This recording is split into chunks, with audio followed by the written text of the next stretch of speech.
This is Tom Dillon, the Lifetime Liberal, and today's rant will be titled, Trump About to be Walloped by the Press. Now, the press loves a good scandal. They will go all after a good scandal. They've gone after Hillary for a lot of fake scandals, but now we have some real scandals with Trump. And will the press go after Trump for this? Now let's get one thing straight. Right now, Trump has 40 to 42% of the vote locked in. His necessity is to get that 8 to 10% more in the battleground states so he can win. But he's got some explaining to do about a couple things that have come up that he hasn't explained very well. And the question is, will the press finally look at some of this as a scandal and go after him for it? So the first thing is Pam Bondi, the Attorney General of Florida in 2013, asked Trump for a contribution.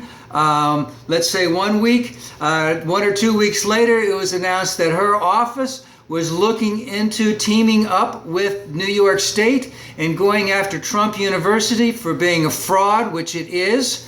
And then about a week or so later, $25,000 came in from Trump through his charitable charitable foundation, which was wrong and which he got caught for and paid for. And that's why this is coming up now.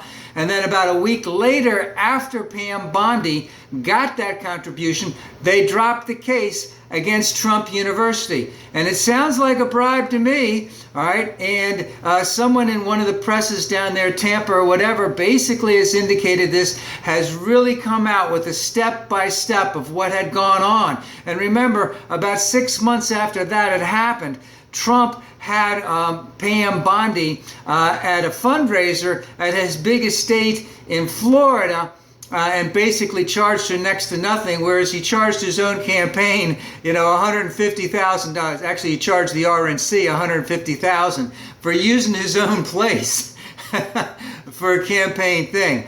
But Pam Bundy's got a lot of explaining to do. The press in there has indicated there should be a special prosecutor. Will Janet Lynch come up and appoint a special prosecutor for that? And if that happens, we're going to see a lot of people lawyering up, because if it happened, what happened in Texas was somewhat similar. There was a career prosecutor in one of the Texas offices, special prosecutor's office or the Attorney General's office, and they had known all about this Trump bullshit in Trump University, and they were all set, ready to indict Trump and then the word came on down not to do it, and it came down from Abbott, who was the Attorney General at the time, who is now, was he vice governor or whatever, but he's now the governor, and he just got a cease and desist order. So we'll see some things going on out of there. But Pam Bundy's got a lot of explaining to do, and then Trump has a lot of explaining to do on this, because he has said in the past that basically when he gives money to people, when he gives money to politicians, that he expects stuff in return. And when he calls them 2 or 3 years later and he asks for it, they give it to him. And he's bragged about that. So he's got some splaining to do on that. The next thing is this whole thing with Bundy was about the taxes that I mentioned. And this goes into Donald Trump and not releasing his taxes.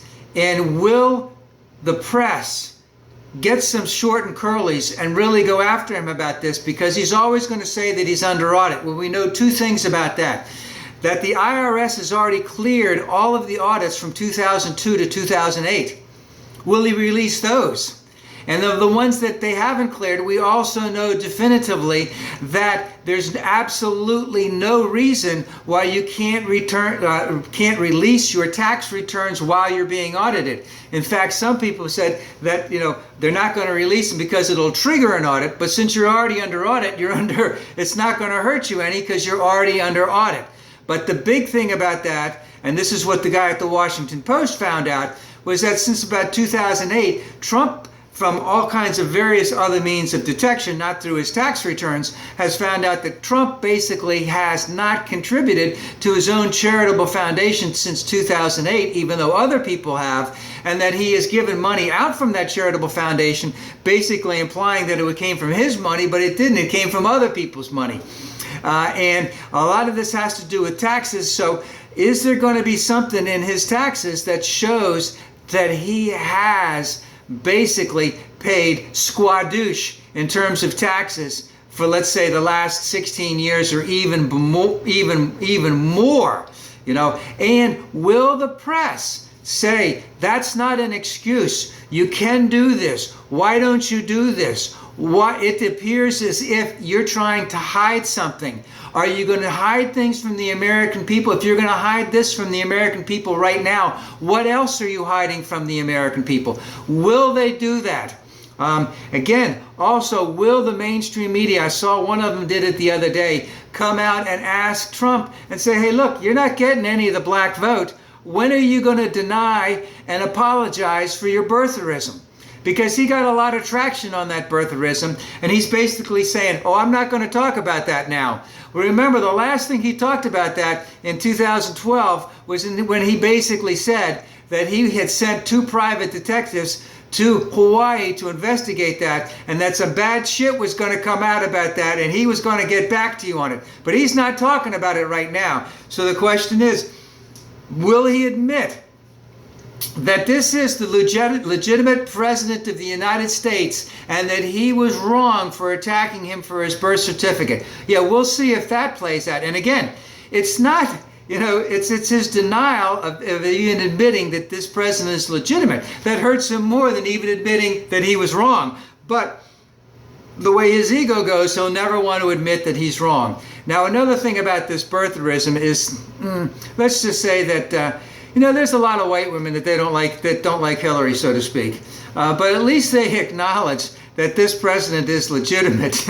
And, you know, if Trump is going to sit there and basically deny the birtherism, which really has to be hounded on him for the next 8 weeks, you know, what does that really mean? You know, why should we be electing someone president who basically says the previous president wasn't even a legitimate president, right? And now we have this tonight's veterans, whatever you want to call it, town hall or whatever on the aircraft carrier. And there are going to be questions directly from veterans. We saw yesterday that he had a town hall in Virginia Beach near the Norfolk Naval Station. He got some really softball questions and basically, you know, had some really, you know, it's words but have no meaning. It's just unbelievable. It was worse than Sarah Palin, so to speak. He has no breadth of knowledge of what the military is and how it functions. And will they ask him enough questions? Will it definitively show that he really doesn't know what he's talking about in terms of the military? Now, he's going to come out real tough on the military. He's going to come out really hard on it. He's going to come out hammering Hillary on it. But are they going to ask him specifics about all of this? Now, I'll just bring up one point in reference to that. One of the things that came out either yesterday or early this morning was that Trump was going to ask for the end of the sequestration. The sequestration just basically meant is that if you wanted to increase defense spending, you had to cut somewhere else. And if you wanted to increase the Department of Agriculture, you had to cut something else. That's why they can't get any Zika virus. That's why they had trouble with the Ebola virus, getting any funding for any of that, because the Republicans absolutely refused to raise taxes according to that.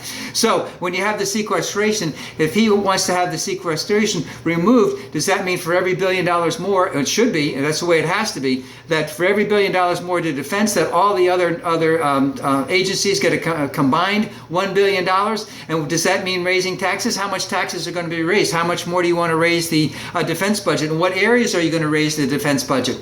Okay, and how will he work with Congress to get all of that done? You know, and then he starts talking about ISIS, about he wants to have ground troops in ISIS. You know, how long will we be there? How much money will it take? How many people will die?